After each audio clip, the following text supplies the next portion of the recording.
saluer le travail très partenarial qui a permis d'élaborer. Au niveau de la CARSAT, pouvoir concrétiser avec ce partenariat tout l'accompagnement qui peut être fait. Mais également pour l'ensemble des collaborateurs de Prévi, parce que quotidiennement, c'est eux qui sont sur le terrain. Voilà, c'est vraiment l'aboutissement, c'est un enjeu fort pour notre service.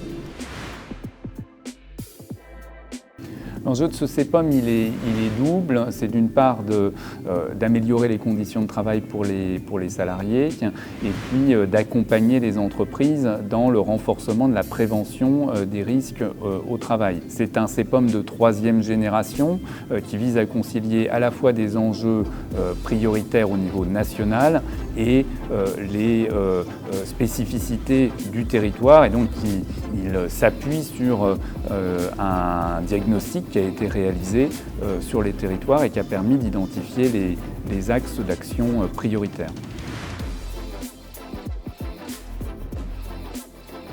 Deux axes qui ont été identifiés comme prioritaires.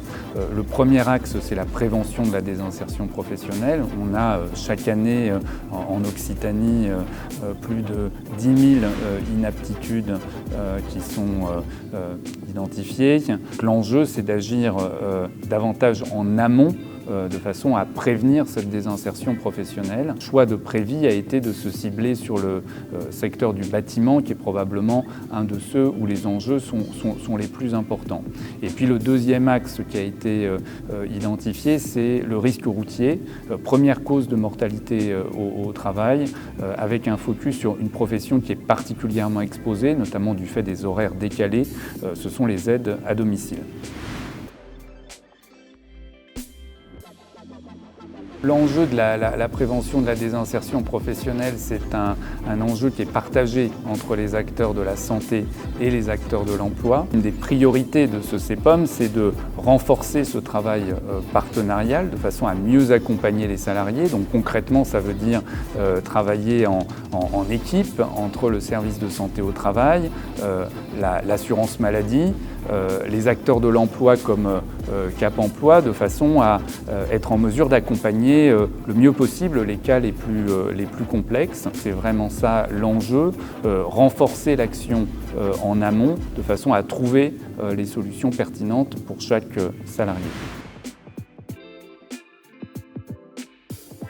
Alors on a ciblé le secteur du BTP dans cette action à partir des données de la CARSAT, Languedoc-Roussillon, et également grâce à l'enquête IODA, analyse et diagnostic des inaptitudes qui a été réalisée, car ce secteur est identifié comme à forte sinistralité en termes d'accidents de travail, de maladies professionnelles et d'inaptitudes médicales.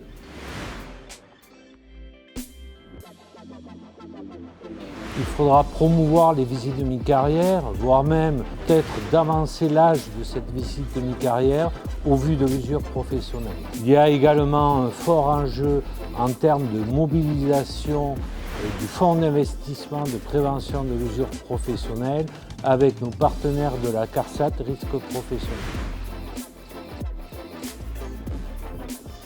Dans le métier d'aide à domicile, les salariés et les employeurs se focalisent sur la partie aide et oublient un petit peu la composante à domicile qui comporte le risque essentiel concerné ici.